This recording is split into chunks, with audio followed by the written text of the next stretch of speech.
pagi Bapak Ibu Saudara sekalian, Shalom. Saya percaya Bapak Ibu Saudara datang ke tempat ini dengan hati yang sudah siap untuk memuji Tuhan, amin. Kita mau tinggikan Allah kita, Allah yang sungguh baik. Kita akan bersyukur buat pemeliharaan Tuhan atas hidup kita. Kita akan naikkan pujian, ku mau selalu bersyukur.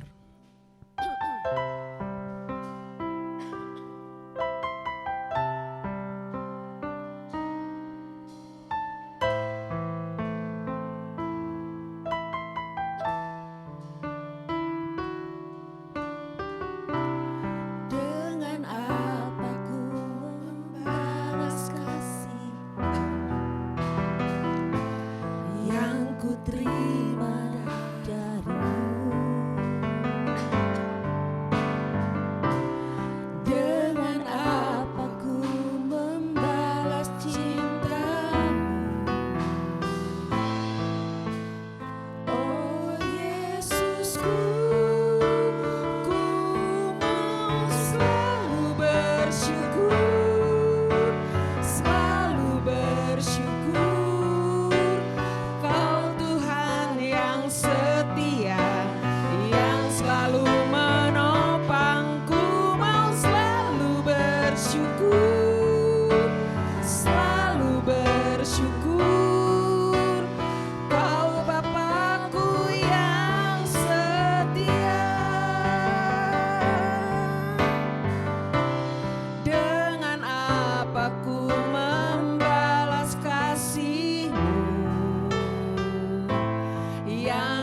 Tuhan.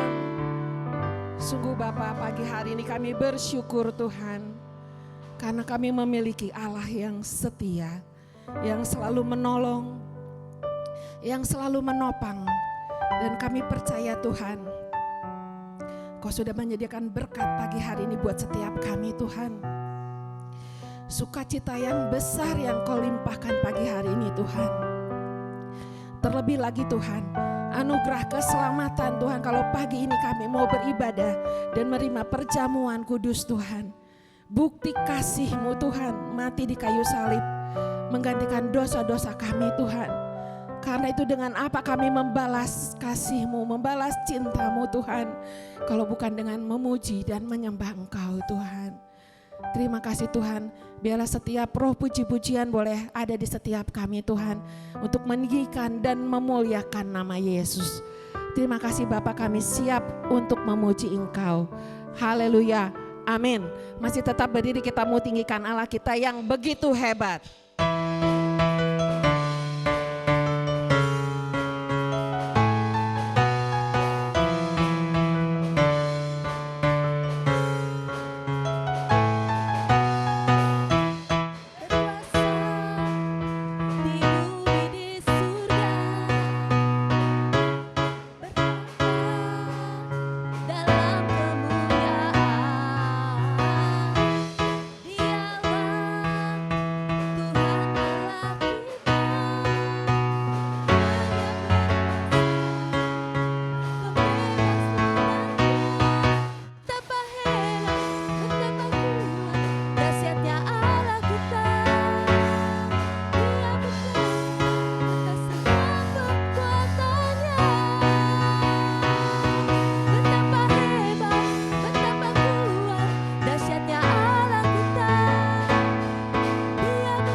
Bersorak-sorak buat Tuhan Yesus.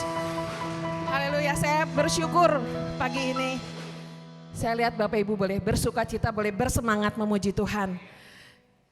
Saya percaya juga saudara mengimani pujian ini, bahwa kita punya Allah yang hebat, Allah yang dahsyat, amin.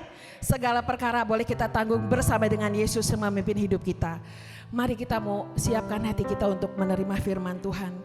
Seperti pujian yang akan kita nyanyikan, bahwa kita punya Yesus. Yesus yang berarti di dalam hidup kita. Yesus yang menjadi pegangan hidup kita, yang menjadi sandaran hidup kita. Usah rindu sungaimu.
Kekuatan dan perisaiku.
Yesus, Kau segalanya bagiku. Kita mau panggil nama Yesus. Yesus,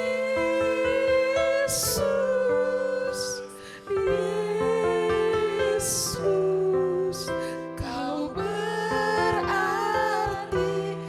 bagiku. Terima kasih Tuhan Yesus.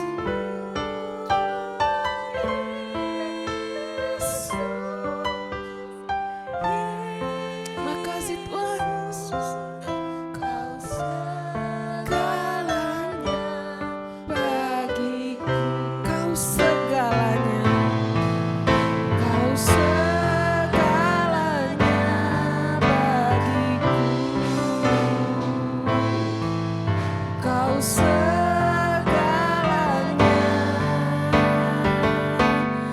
bagiku.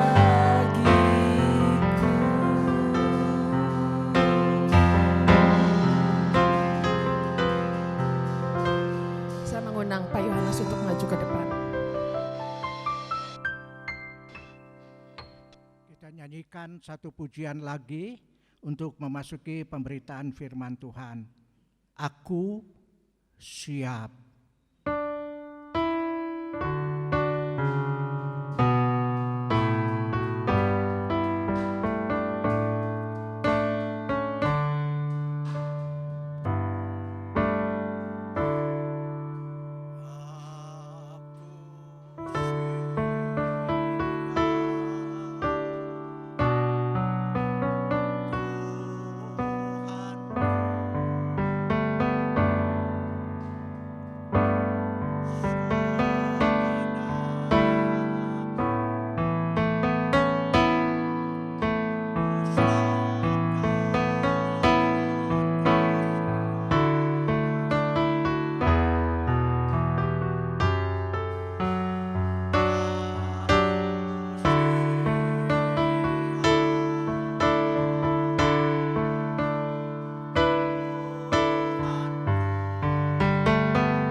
Kita kembali bersyukur buat anugerah yang Tuhan limpahkan kepada kita pada pagi ini.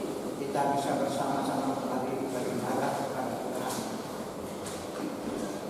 Hari ini saya mengajak saudara membaca beberapa ayat dari Injil Lukas pasalnya yang ke-12 ayat 13 sampai dengan 15 saja. Lukas 12 ayat 13 sampai dengan 15. Seorang dari orang banyak itu berkata kepada Yesus, "Guru, katakanlah kepada saudaraku supaya dia berbagi warisan dengan aku." Tetapi Yesus berkata kepadanya, Saudara, siapakah yang telah mengangkat aku menjadi hakim atau pengantara antara kamu atas kamu? Katanya lagi kepada mereka, berjaga-jagalah dan waspadalah terhadap segala ketamakan. Sebab walaupun seorang berlimpah-limpah hartanya, hidupnya tidaklah tergantung daripada kekayaannya itu. Selanjutnya Yesus berkata demikian. Ada seorang kaya, dia memiliki ladang yang cukup luas. Dan ketika panen, hasil ladangnya itu berlimpah ruah. Dan dia kemudian berpikir, aku tidak mempunyai tempat untuk menyimpan segala kekayaanku. Apa yang harus aku perbuat? Dan dia berpikir, kemudian berkata, aku akan membongkar gudangku. Dan kemudian aku akan membangun satu bangunan yang besar dan luas. Aku akan menyimpan segala harta kekayaanku di dalam gedungku yang baru ini. Dan kemudian aku berbaring dan berkata kepada jiwaku, senangkanlah hai jiwaku. Semua sudah tersedia, makan, minum, dan bersenang-senanglah kamu. Tetapi Tuhan Yesus berkata, hei bodoh, apabila pada malam ini jiwamu diambil oleh Tuhan. Milik siapa harta kekayaan sudah kamu kumpulkan ini? Ini hal yang seringkali dilupakan oleh manusia. Tenggelam dalam kehidupan duniawi tapi tidak pernah memikirkan masalah-masalah rohaninya. Saudara, pagi ini saya ingin menyampaikan firman Tuhan dengan satu tema, mengatasi obsesi atau keterikatan. Keterikatan, saudara, kalau kita mendengar kata terikat, berarti ada kebebasan yang hilang dari kita. Saudara, bayangkan saja kalau misalnya orang digantung gitu ya, kita melihat seringkali ada pembunuhan dan orang itu digantung, mulutnya ditutup ya, dan kemudian tangan kakinya diikat. Dia bergantung di sana, tidak bisa sesuatu kecuali ada orang yang melepaskan talinya. Keterikatan. Kadang-kadang kita sebagai manusia tidak pernah memikirkan ada ikatan yang menghalang-halangi satu hal yang penting sekali, bukan untuk kehidupan secara jasmani saja, tapi khususnya keterikatan membatasi waktu untuk kita bisa beribadat kepada Tuhan dengan hati yang sungguh-sungguh. Sekarang saya berikan contoh hal-hal yang mengikat kehidupan manusia. Jadi hal-hal yang mengikat kehidupan manusia, diantaranya satu, ini yang digemari oleh banyak manusia di dunia ini, hobi dan kesenangan. Saudara punya hobi? Ada hobi, ada orang hobinya makan, ya luar biasa makan. Saya melihat di televisi ditayangkan ada seorang laki-laki di Amerika, hobinya makan enak, ya. Makan di restoran-restoran kelas 1 di Amerika. Tetapi ketika dia makan, ya, terjadi sesuatu. Dia kemudian terjatuh dari kursinya, kemudian gelepar-gelepar seperti orang mau mati keracunan, ya. Dan kemudian pemilik rumah makan itu kaget dan kemudian menyuruh supaya pegawai-pegawainya membawa orang ini ke rumah sakit. Ya, ketakutan. Dan selain itu diberi uang untuk orang ini dan dia dibawa pergi, tetapi sebenarnya tidak berbuat apa-apa. Ya, dia hanya action supaya makan dengan enak kemudian tidak bayar. Berulang kali dia berbuat seperti itu dan kemudian akhirnya pindah ke tempat yang lain, tetapi ada seorang polisi mencurigai dia bahwa dia berbuat sesuatu yang tidak benar, dia ikuti pindah ke daerah yang baru namanya Texas. Di sana kemudian ditangkap oleh polisi. Nah, ada orang seperti itu. Keterikatan dengan perbuatan yang tidak benar, yang tidak baik dan merugikan orang lain. Nah, sekarang kita melihat keterikatan apa yang dihadapi oleh manusia. Satu, mengumpulkan barang-barang antik. Saudara ada di sini hobinya mengumpulkan barang-barang antik. Tidak salah kalau saudara senang dengan barang-barang tertentu, ya itu baik-baik saja. Saudara, banyak orang di Indonesia dan di seluruh muka bumi senang mengumpulkan barang-barang antik. Tetapi perhatikan, harus hati-hati. Jangan sampai kemudian mengumpulkan hanya untuk hobi, tapi kemudian dipuja seperti berhala. Ya, kenapa seperti itu? Saya dari kecil seringkali ya memperhatikan orang-orang yang memelihara mengumpulkan barang-barang antik ini. Dan kemudian mereka ya sudah dipajang, ada tempat-tempat istimewa dan sebagainya, tapi mereka merawat kemudian memuja barang-barang itu. Ini satu ya hal yang buruk yang menghalang-halangi orang itu kemudian bisa percaya kepada Allah. Dan saya melihat dengan mata kepala sendiri dan saya pernah melayani orang-orang keluarga yang menyimpan itu. Dan kemudian mereka tidak sadar, akibatnya buruk sekali karena mereka memelihara kuasa kegelapan di dalam kehidupannya. melalui barang-barang tertentu. Tapi ada seorang tua laki-laki, anaknya perempuan, umur kira-kira 16-17 tahun, diganggu kuasa kegelapan. Dia melihat sesuatu dan saya sudah tahu apa yang terjadi dalam rumah itu. Saya tanya kepada orang tua ini, "Cek, punya peliharaan ya?" "Iya." "Apa?" kata saya. "Pedang, tumbak, keris, dan lain sebagainya." Itu dipuja, hadir kuasa kegelapan. Saya jelaskan kepada orang tua ini yang menjadi sebab. Maukah Anda serahkan barang itu kepada saya akan bakar itu di tengah-tengah penglihatan mereka. Bakar, kemudian sisanya akan saya buang, sebab keris, tumbak dan sebagainya nggak mungkin dibakar lebur di sana kalau tidak apinya panas sekali. Ya, pokoknya dengan iman dibakar, kemudian sisanya akan dibuang ke solokan. Lalu Bapak ini gimana? Oh nggak bisa. Dua-duanya, yang satu itu, yang anaknya satu laki-laki ditolong sama Tuhan, dia juga tidak mau menyerahkan. Itu hobi mengumpulkan barang antik, tetapi kemudian menjurus kepada hal yang buruk sekali. Menghambat untuk orang bisa datang dan percaya kepada Tuhan. Yang kedua, ya, mengumpulkan batu-batu aji.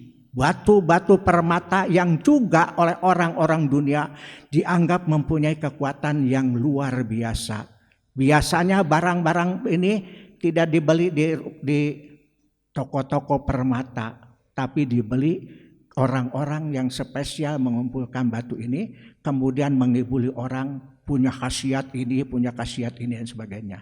Dibeli dengan harga yang mahal. Itu batu aji. Itu saya pelajari pada saat saya masih remaja, memperhatikan orang-orang seperti itu. Dan kemudian saya bisa mengetahui semua. Ini anugerah Tuhan, dari muda saya sudah diizinkan memperhatikan semua ini. Batu aji. Kemudian ada lagi, ya, kegiatan olahraga. Kelihatannya olahraga ini ya bebas aja. Ya memang bebas, ya, saudara-saudara. Tetapi kalau kita tidak memperhatikan, ya, tidak membaca firman Tuhan dan memperhatikan kehidupan kita, kegiatan olahraga ini bisa mengikat kehidupan kita, sehingga kehilangan waktu untuk bisa beribadat kepada Tuhan. Saya tahu daripada firman Tuhan ini, ya, saya tahu daripada firman Tuhan. Saya sekedarnya saja. Dan jalannya juga berlawanan arah, orang dari sana, saya dari sini ke sana, dengan satu tujuan. Sampai ada orang mengatakan, salah jalannya, mesti ke sini. Kata saya, tidak, memang saya jalannya ingin ke sini. Sebab saya punya visi, punya misi dari Tuhan. Saya ingin mengenal banyak, bukan yang muda-muda, orang-orang yang sudah berumur, sudah tua. Saya akan mendekati mereka, memberikan penghiburan bagi mereka. Saya berjalan berlawanan arah sebab saya ingin melihat wajah daripada orang-orang yang berjalan itu. Sekali, dua kali mereka melihat mambut kepada saya. Dan kemudian saya berusaha mendekati. Dan mereka bisa duduk bersama-sama dengan saya memberikan kesaksian. Dan kemudian banyak sekali orang-orang yang kemudian dekat kepada saya. Sampai batas umur 60-an. Dari 85 sampai umur 60-an lebih datang mendekat kepada saya, dan itu adalah anugerah Allah berbicara dan kemudian saya memberikan kesaksian, ya, kesaksian, dan mereka dengar dan mereka bersahabat dengan saya, mengasihi saya, menghormati saya.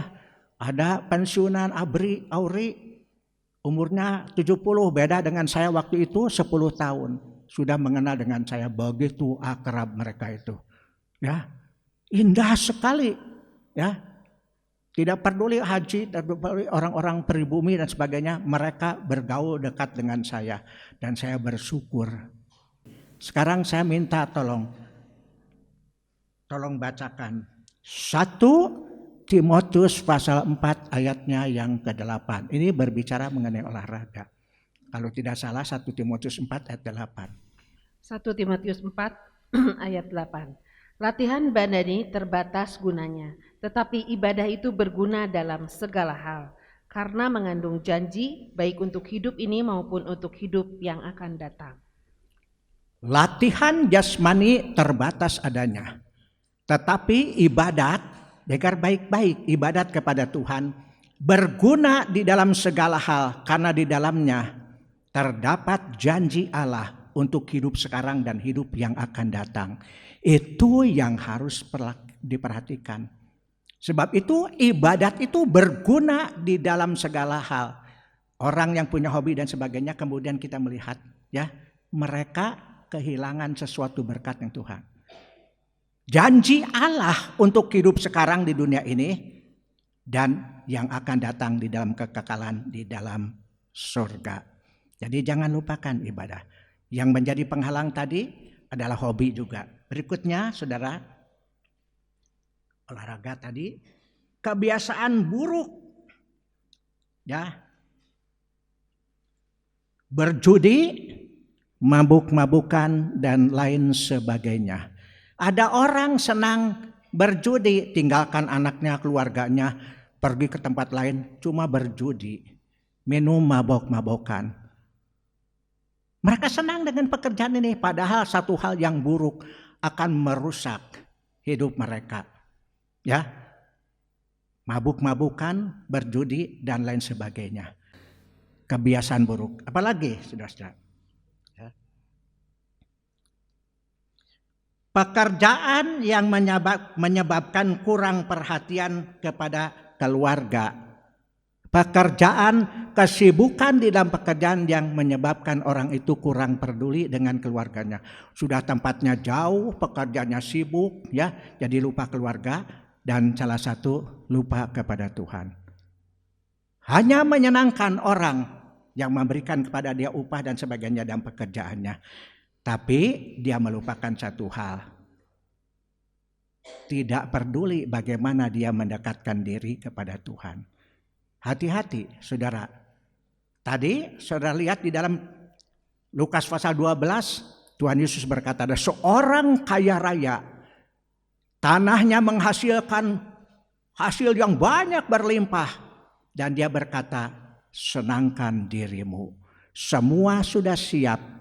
Makan minumlah dan bersenang-senanglah. Tapi Tuhan berkata, hei bodoh, jikalau malam ini jiwamu diambil, milik siapakah itu? Jangan lupa, saudara bekerja itu pekerjaan daripada Tuhan. Di mana saudara bekerja itu anugerah Tuhan. Saudara bisa mendapatkan penghasilan untuk kehidupan bersama-sama dengan keluarga. Jangan berbangga diri, itu anugerah Tuhan. Kenapa? Saya pernah di perjalanan dari Surabaya ke Bali, saya melihat seorang muda duduk di depan di bus mau menuju ke Bali, ya. Mulai saya bertanya kepada dia, "Kamu masih kuliah? Sebab masih muda." "Sudah selesai, Pak. Saya sudah sempat bekerja, tapi saya berhenti dari pekerjaan itu, nggak cocok dengan diri saya. Berhenti, tapi Pak, saya menderita sekali. 7 bulan sampai sekarang sudah lulus jadi sarjana, kemudian mencari pekerjaan setengah mati." Kata saya berkata kepada dia, "Kamu sudah berdoa nggak kepada Tuhan?" "Nggak pernah tuh Pak." "Ya belum percaya kepada Tuhan, apalagi berdoa minta pekerjaan kepada Tuhan." Kata saya, dengar baik-baik. Semua pekerjaan itu adalah anugerah Tuhan. Bukan kemauan kita, bukan karena gelar-gelar yang kita miliki. Tapi itu adalah anugerah Tuhan. Tuhan yang memberi pekerjaan supaya kita dapat penghidupan di dalam dunia ini secara jasmani. Itu anugerah Tuhan. Dan saya katakan sepanjang hidup saya ini, saya sudah berjanji ketika saya bersekolah, saya tidak akan ngemis-ngemis pekerjaan, ngelamar pekerjaan. Saya menyerahkan kepada Tuhan, biar Tuhan sendiri yang menentukan di mana saya bekerja sesuai dengan kehendak Tuhan. Itu yang saya lakukan.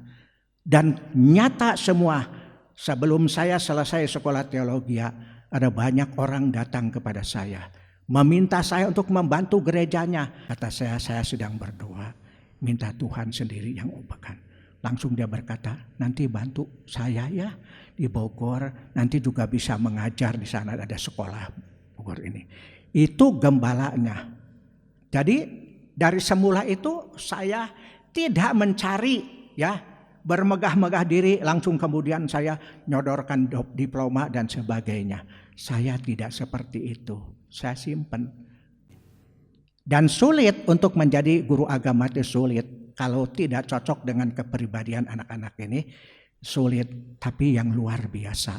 Sebelum saya menerima lamaran dari gereja ini, saya sudah berdoa kepada Tuhan. Tuhan, kalau Tuhan izinkan saya mengajar, saya akan memberikan yang terbaik. Memberikan yang terbaik bagi anak-anak. Bukan saja saya mengajar, tapi pribadi saya kepada mereka, mengasihi mereka. Tuhan, teruskan. Tadi pekerjaan, kemudian harta dan kekayaan. Ya, pekerjaan yang misalkan kemudian harta dan kekayaan. Ini harta dan kekayaan tadi Tuhan sudah berkata kepada orang kaya ini, "Hei bodoh, jikalau kamu malam ini dipanggil, harta itu menjadi milik siapa?" Ada banyak orang di dunia ini terikat dengan kekayaan sampai tidak peduli dengan hidupnya. Teruskan. Hal-hal yang disebutkan di atas sering meminta banyak waktu dan perhatian sehingga tidak ada waktu untuk Tuhan. Banyak perhatian sehingga kemudian tidak ada waktu untuk datang kepada Tuhan. Ini terjadi. Akhirnya menjauhkan kita dari Tuhan. Bukan hal-hal yang disebut di atas memperbudak hidup kita, ya, memperbudak hidup manusia. Jadi yang disebutkan itu bukan satu hal yang mudah untuk diatasi. Oh, mesti begini. Tadi saja saya mengatakan saya menangani orang tua yang kehidupannya seperti itu, tidak mau diketahui orang. Jadi tidak berkata kamu begini akan jadi musuh. Tapi dengan firman Tuhan. Ya, dengan firman Tuhan. Seperti waktu Tuhan Yesus ke Yeriko. Dia melihat Sakyus, orang pendek. Dia naik di atas pohon ara. Ingin melihat Yesus penuh di jalan. Dia naik dan dia sana. Orang-orang Israel membenci luar biasa kepada Sakyus ini. Kenapa, saudara? Dia pemungut cukai. Tukang pajak, budak bangsa asing sebab bangsa Romawi menguasai dan dia diangkat jadi anggota pemerintah ini, menarik pajak dari orang-orang Israel dan orang Israel membenci. Tapi Tuhan tidak, dengan penuh kasih. Sakyus tidak tahu kalau Tuhan itu sudah tahu dan orang-orang di pinggir jalan juga tidak tahu. Tapi waktu sampai di bawah pohon ara, Tuhan Yesus berhenti. Sakyus, turunlah. Aku akan menumpang di rumahmu. Dia turun kemudian menyambut Yesus. Di luar orang-orang Farisi dan ahli Taurat bersungut-sungut. Orang seperti ini didatangi, dikunjungi oleh Yesus. Tapi Yesus adalah Allah. Dia juru selamat, dia mengasihi orang untuk diselamatkan. Dia datang ke sana. Dan Sakyus tidak diminta oleh Tuhan. Serahkan kekayaannya untuk pekerjaan Tuhan. Tidak sama sekali. Kembalikan kepada orang-orang, tidak. Tetapi jamahan Roh Kudus sudah langsung berbicara kepada Sakyus. Dan dia berkata, kalau aku sudah menipu orang di dalam kehidupan kita ini, aku akan bayar 4 kali ganda. Setengah dari harta kekayaanku aku berikan kepada orang miskin. Jadi kalau setengah dan kemudian 4 kali ganda, masih ada kekayaannya. Tunggal sedikit, tapi dia rela untuk menerima damai sejahtera Yesus Kristus. Jadi sulit untuk mengatasi masalah ini, tapi tidak usah putus asa. Kita mempunyai Allah yang maha kuasa, maha tahu, dan dia mampu merubah kehidupan seseorang yang tidak mengerti bagaimana dia harus beribadat kepada Tuhan. Bagaimana mengatasi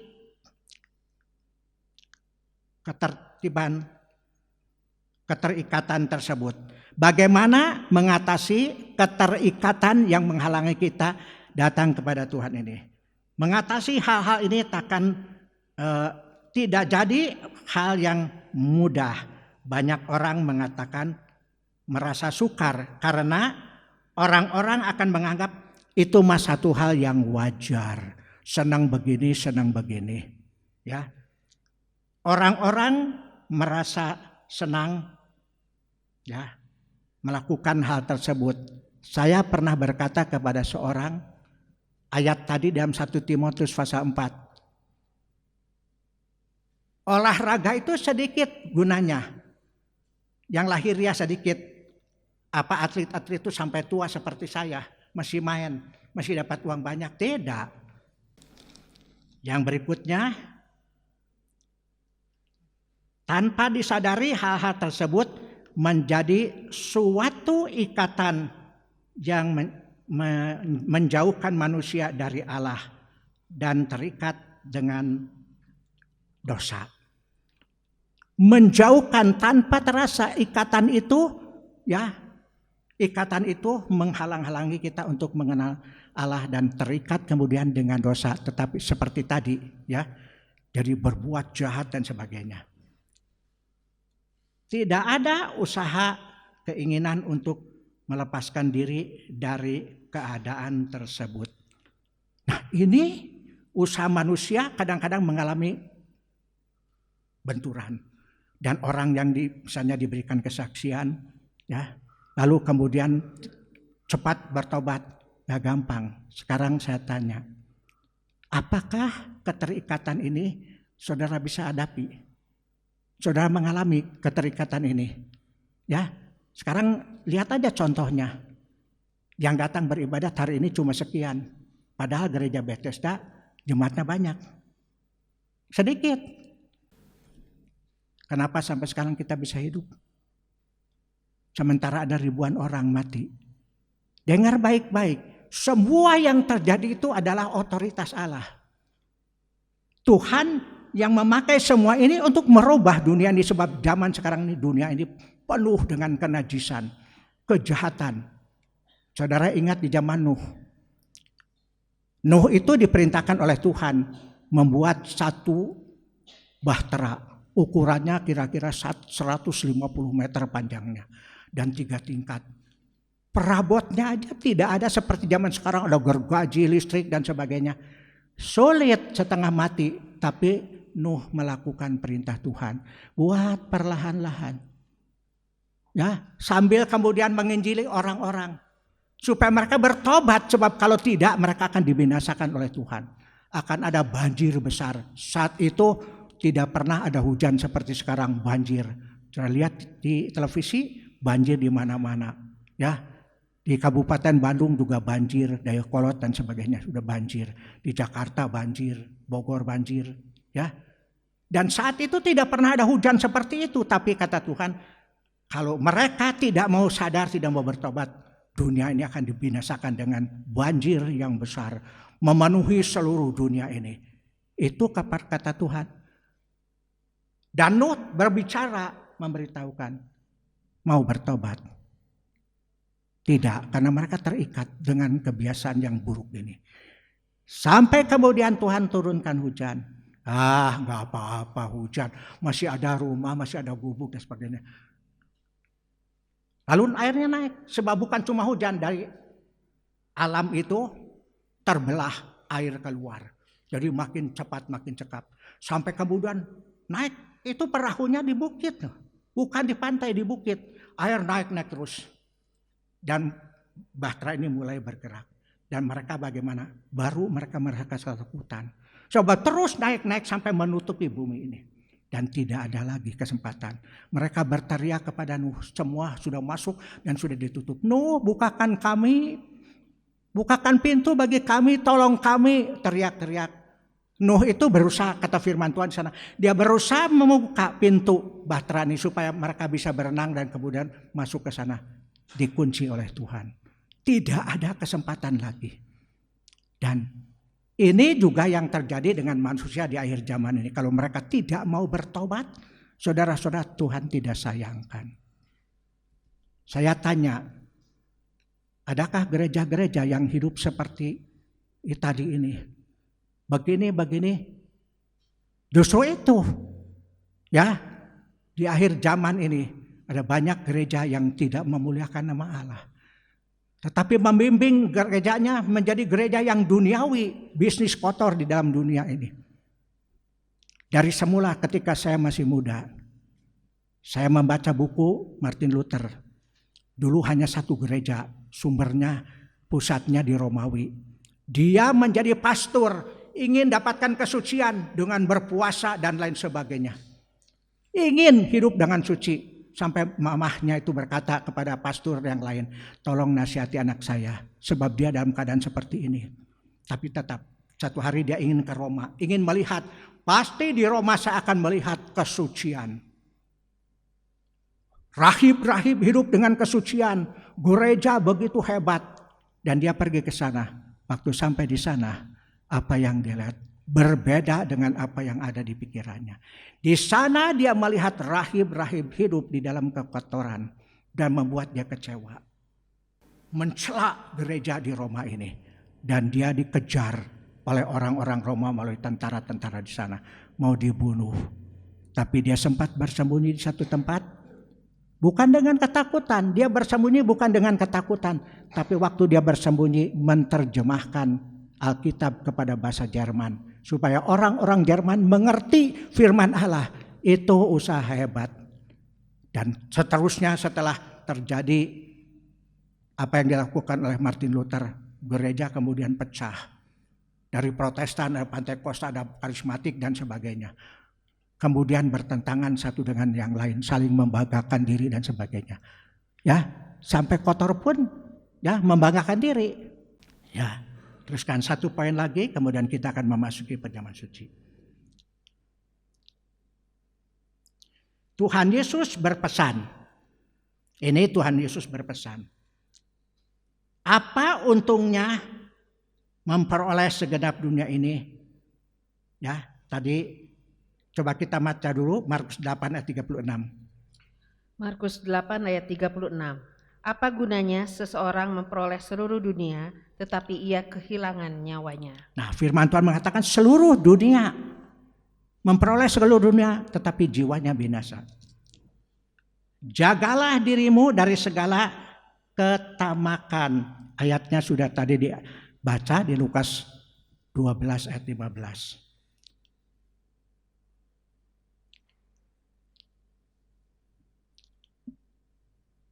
Yang berkuasa melepaskan kita dari kesulitan adalah firman Tuhan. Sakaria 4 ayat 6 dan Yohanes 5 ayat 15 ayat 5. Sakaria aja. Sakaria 4 ayat 6. Maka berbicaralah ia katanya, inilah firman Tuhan kepada Zerubabel.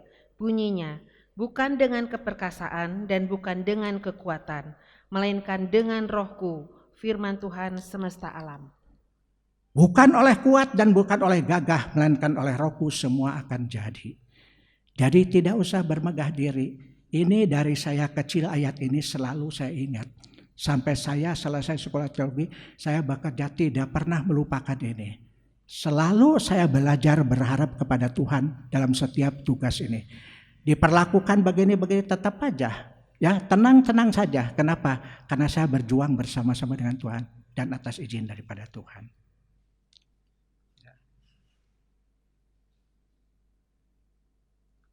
Manusia harus ada usaha atau keinginan untuk lepas dari keterikatan. Harus ada usaha. Ah, kun bae tuh naon atuh urang mah ka gereja kan berbuat ini. Nggak apa-apa, tapi ke gereja itu harus. Saudara, rumah ibadah ini, dimanapun rumah ibadah namanya gereja itu direstui oleh Tuhan sebagai satu tempat untuk umatnya datang beribadat kepada Tuhan, menyembah kepada Allah dan beribadat kepada Tuhan. Tidak boleh diganggu dengan seenaknya. Saudara ingat, anak dari Imam Harun, Nadab dan Abihu. Zaman dulu bapaknya pendeta, bapaknya imam, anaknya jadi imam melayani. Tapi satu hari itu belum bait Allah, kemah sembayang sebab orang Israel masih dalam perjalanan. Mereka masuk ke dalam kemah sembayang lalu tidak keluar lagi. Kenapa? Kemudian ada orang masuk ke sana memeriksa, 2 orang anak Imam Harun ini mati di dalam sana. Karena dia masuk dalam keadaan yang tidak benar. Tidak benar. Dia datang masuk ke dalam kemah sembahyang ini, itu tempat suci yang dianjurkan oleh Allah untuk membangun supaya Allah bisa hadir di tengah bangsa Israel. Mabuk-mabukan. Jadi ingat ya, mabuk-mabukan itu juga satu kebencian daripada Tuhan. Jadi harus menjaga kesucian umat Tuhan. Dan Harun dikatakan oleh Allah, jangan kamu tangisi kematian anak-anakmu, supaya jangan kamu menderita juga hukuman daripada Allah. Tidak boleh ditangisi. Karena anaknya sudah berbuat dosa, itu hak daripada Allah. Sudah ingat ya, Ananias dan Sapira. Dia mengikuti orang lain memberikan persembahan. Dan dia menjual tanahnya. Diparo 2. Ditanya sama Petrus, Ananias, apakah uang yang kamu serahkan itu harga penjualan tanah? Dia menuntut kejujuran, tapi Petrus berkata, iya. Mengapa kamu berdusta? Kamu berdusta bukan kepada manusia, tapi kepada roh Allah. Mati langsung. Dan istrinya datang, Sapira. Wah bangga, pasti orang melihat saya dermawan, memberikan sumbangan banyak. Hatinya seperti itu.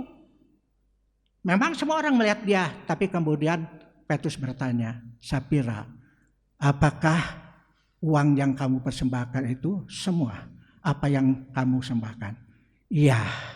Dan Petrus berkata, ingat Petrus itu manusia tapi diberi karunia yang luar biasa. Mengapa kamu mendustai Allah? Lihat orang-orang, kaki-kaki orang yang pernah menggotong suamimu ke kuburan. Langsung meninggal dunia. Jadi kita harus memelihara hubungan keterikatan dengan Tuhan ini. Ibadah kita.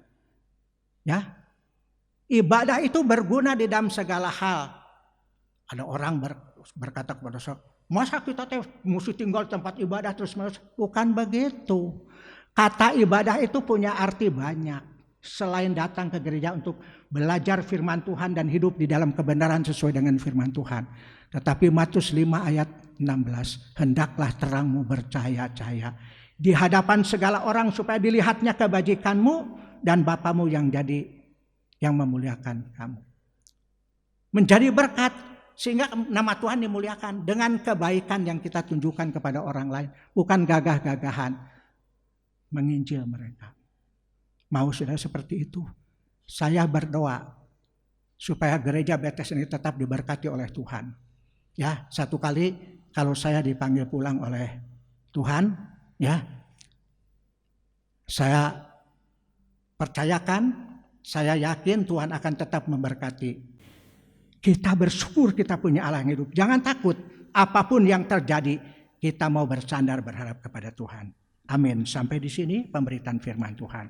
Kita akan persiapkan hati kita untuk perjamuan kudus. Kita akan persiapkan dengan satu pujian.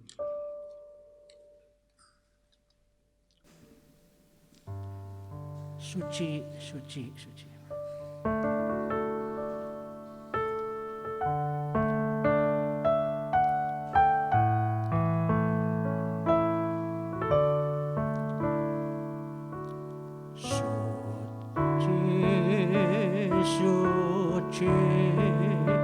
Suci Allah Bapa, Allah yang di dalam surga, bumi langit tunjuk kuasanya. Saja padamu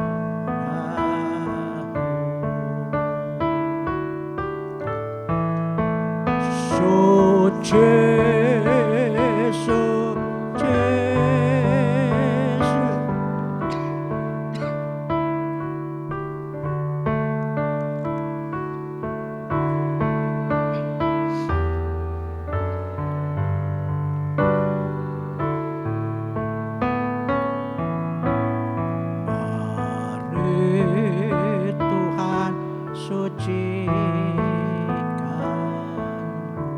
Sekali lagi dengan penuh perasaan, dan saya minta yang bertugas membagikan ini silahkan datang depan.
Saya ajak saudara sekalian bangkit berdiri dan dengarlah firman Allah. Ketika mereka sedang makan, Yesus mengambil roti, memecah-mecahkannya dan kemudian membagikan kepada banyak orang. Makanlah, inilah tubuhku. Silakan saudara makan roti ibarat tubuh Yesus dalam nama Yesus.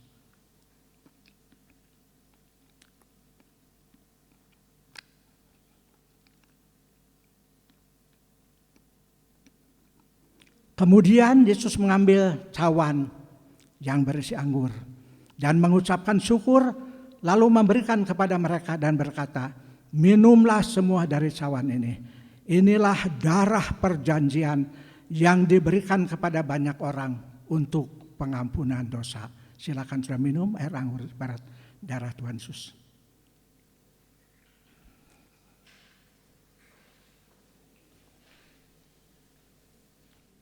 Tinggal tetap berdiri, kita akhiri ibadah kita dengan bersyukur kepada Tuhan.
Bapa kami yang ada di dalam surga, Bapa yang kami sembah dalam nama Tuhan Yesus Kristus. Dengan penuh kerendahan hati kembali hamba-Mu datang menghampiri hadirat Tuhan yang Maha Suci pada akhir ibadah kami. Mengucapkan syukur dan terima kasih buat berkat anugerah yang Tuhan limpahkan pada kami. Kami bisa menyelesaikan ibadah kami dari awal, pertengahan sampai akhirnya dengan tidak kurang satu apapun. Dan kami juga bisa menikmati perjamuan kudus yang kembali mengingatkan kepada kami kasih dan pengorbanan Yesus untuk keselamatan jiwa kami di Golgota. Tuhan meteraikan semua apa yang sudah kami lakukan pada pagi ini. Biarlah semuanya bisa mendatangkan berkat, kemuliaan, kebesaran bagi nama Tuhan. Dan membawa kami untuk lebih sungguh-sungguh menyerahkan hidup kami di akhir zaman yang penuh dengan masalah, penuh dengan godaan ini. Tetapkan hati kami dan teguhkan imannya. Apapun yang terjadi, bimbing kami dengan Roh Kudus untuk kami bisa berjalan di dalam jalan kebenaran-Mu Tuhan. Kami juga berdoa juga untuk jemaat kami yang dilayani secara online. Kiranya Tuhan tetap akan memberkati mereka pada pagi ini. Dan hamba juga berdoa Tuhan berkati setiap anak-anak-Mu dan hamba-hamba Tuhan yang membantu melayani perjamuan kudus ini. Dan seluruh yang bermain musik, yang memimpin pujian, para majelis gereja Tuhan berkati. Supaya semuanya bisa mendatangkan berkat kemuliaan dan kebesaran bagi nama Tuhan. Khususnya jemaat kami. Biarlah Tuhan akan tetap memimpin di masa akhir zaman yang penuh dengan kegelapan ini. Berikan kepada kami penyerahan yang sungguh-sungguh kepada Tuhan. Bimbing kami dengan kuasa Roh Kudus kepada segala jalan kebenaran Tuhan. Sebentar kami akan pulang ya Tuhan. Kami mohon Tuhan akan pimpin setiap anak-anak-Mu saat mereka keluar di tempat ini pulang ke rumah masing-masing. Bungkus mereka di dalam kuasa daulah Tuhan yang suci dan maha kudus. Pagari dengan malaikat Tuhan. Biarlah mereka akan tiba di rumah dengan selamat dan tidak kurang suatu apapun. Dan apabila ada di antara jemaat kami seusai ibadah ini, mereka harus mencari nafkah, mereka harus bekerja, tetap memberkati dan mencukupkan kebutuhan hidup mereka. Jasmani, rohani, istimewa buat keselamatan jiwanya. Dan sekarang saudaraku, pulanglah dengan sejahtera. Moga kiranya rahmat Tuhan Yesus Kristus, cinta Allah Bapa dan persekutuan Roh Kudus menyertai kami sekalian mulai saat ini. Sampai Maranatha, Tuhan Yesus datang kembali di atas awan-awan yang permai. Bapa, terima kasih.